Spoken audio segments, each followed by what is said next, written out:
আসসালামু আলাইকুম বন্ধুরা, নকটক ফুড চ্যানেলে আপনাদের আরও একবার স্বাগত। আজকের রেসিপিটি নামুখানা, চলুন দেখে নেওয়া যাক। আজকে আমরা আপনাদের কাছে পরিবেশন করব মজাদার একটি ড্রিঙ্কস, খুবই ডিফারেন্ট টাইপের স্পেশাল একটি ড্রিঙ্কস। সেই ড্রিঙ্কসটি আমরা মালয়েশিয়াতে যখন ঘুরতে গিয়েছিলাম স্টারবাকস থেকে রিফ্রেশার হিসেবে নিয়েছিলাম। একটু ডিফারেন্ট আইটেম ট্রাই করে দেখলাম, বাট ইট ওয়াজ ওয়াও। ড্রিঙ্কসটির নাম হলো Starbucks special mango dragon fruit refresher. Dragon fruit একটি বিদেশি ফল হওয়ায় আমাদের জন্য কাটাটা একটু ঝামেলা, তাই খুব সহজভাবে কিভাবে ড্রাগন ফল কাটা যায় শুরু থেকে শেষ পর্যন্ত চলুন দেখে নেওয়া যায়। আপনারা দেখতেই পাচ্ছেন ড্রাগন ফ্রুট কাটার জন্য আমরা এটাকে মাঝ বরাবর কেটে 4 টুকরো করে নিয়েছি। 4 টুকরো করে নেওয়া হয়ে গেলে প্রত্যেকটি টুকরোকে আলাদা আলাদাভাবে হাতের সাহায্যে ধরে খোসাটা ছাড়িয়ে নিলেই হয়ে গেল ড্রাগন ফ্রুট আলাদা করে।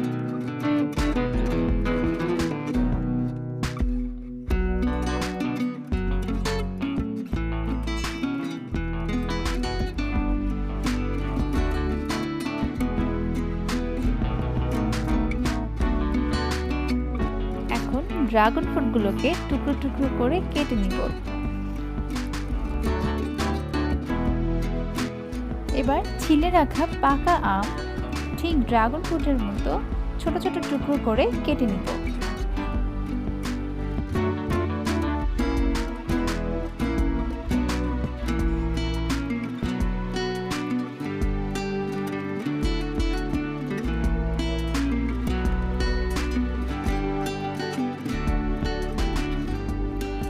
জুসটিতে রিফ্রেশার হিসেবে লাগছে লেমনেড। লেমনেডের জন্য আমরা নিয়েছি একটি মিডিয়াম সাইজের পুরো লেবু জুস করে, তার সাথে দিয়ে দিচ্ছি 3 টেবিল চামচ পরিমাণে চিনি।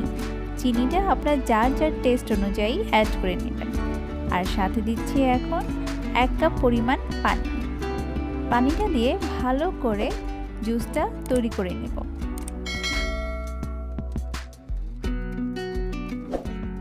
রিফ্রেশার ড্রিঙ্কটির ফাইনাল স্টেপে আমরা জুসারে নিয়ে নিচ্ছি লেমনেড, তারপর একে একে দিয়ে দিচ্ছি ড্রাগন ফল,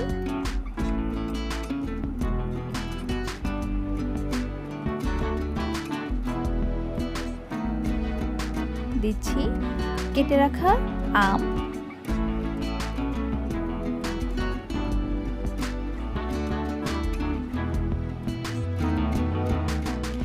এখন আমরা এতে দিয়ে দিচ্ছি অনেকগুলো ক্রাশ করে রাখা বরফ। এই পর্যায়ে আমরা কোনো পানি দিয়ে দিচ্ছি না, কিন্তু আপনারা যারা জুসটা একটু পাতলা করে খেতে চান তারা চাইলে এতে ঠান্ডা পানিও অ্যাড করে নিতে পারেন। একে একে সব দেওয়া শেষ হয়ে গেলে এখন চলে যাচ্ছি ব্লেন্ডারে।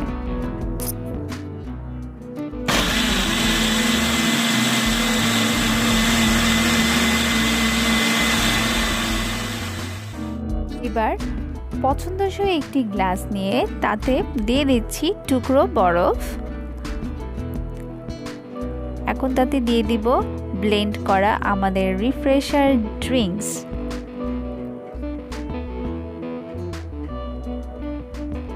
ওয়াও, কি সুন্দর কালার!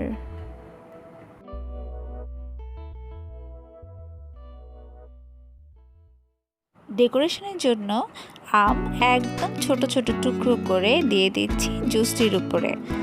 এমন ছোট করে কাটতে হবে যাতে যারা পাতলা জুসের মতো করে খেতে পছন্দ করেন স্ট্রয়ের ভিতরে চলে আসে খুব সুন্দরভাবে।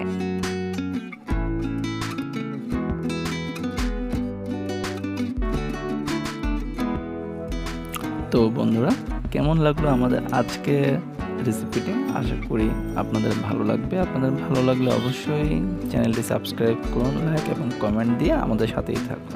পরবর্তী রেসিপি নিয়ে খুব শীঘ্রই চলে আসছি। আল্লাহ হাফেজ।